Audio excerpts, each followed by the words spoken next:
Good morning everyone! Kasama po natin ngayon si Angel, of course si Gary Behino, kasama din natin, and the rest of our para swimming team na naghahanda po for the South ASEAN Para Games. Pero unahin natin, ladies first, si Angel. How's the preparations natin for the ASEAN Para Games?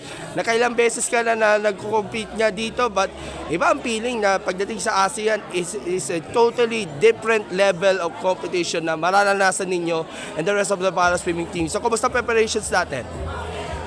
Maganda naman po yung preparations namin na mag-training naman po kami sa Ultra. As of now, sa diving pool kami nag-training and lahat ng workouts namin is doon namin ginagawa.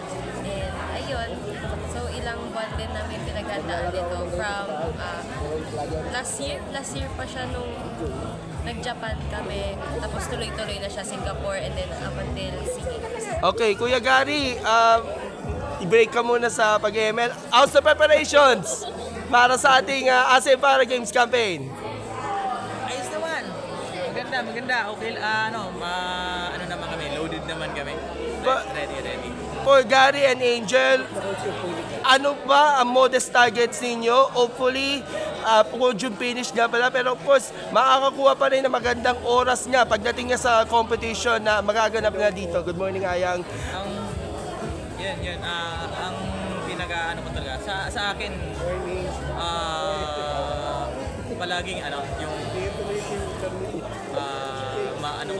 matawag dyan, ma-beat yung personal best ko palagi.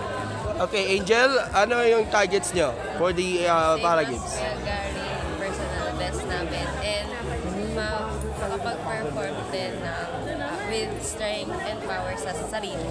Lastly, expectations na po dahil of course magaganap na yung ating anti-doping session in a few moments. So, ano ba ma-expect ninyo na matututunan nyo all throughout this session na magaganap po natin? Una sa lahat, thankful kami sa opportunity na may ganitong seminar sa anti-doping for the ASEAN Para Games. And ayun, we expected na madami pa kami matututunan about sa mga medicines na kailangan namin i-take or before training, before competitions din para maging safe tayong lahat and mas ready tayo sa mga competitions. Okay, Kuya Gary, ano ang expectations nyo sa anti-doping maya-maya? Ganun ba rin, tawag dyan, parehas lang din naman yung anti-doping. Parang tawag dyan, naka-attend na kasi ako doon palagi ng mga seminar dito dati pa.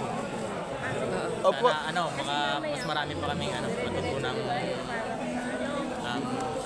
sa pag-iwas sa mga dapat i-take bago yung mga laro.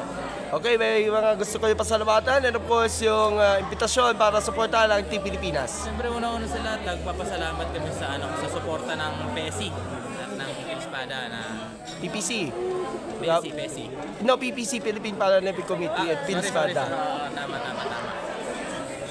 Thank you. At saka sa mga kababayan namin, sana manood kayo ng Para Games.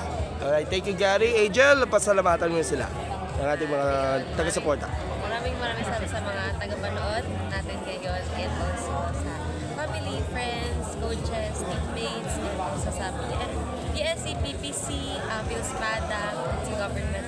And ayun po, maraming salamat. And pinaka-pinasasalamatan ko din si Papa Jesus.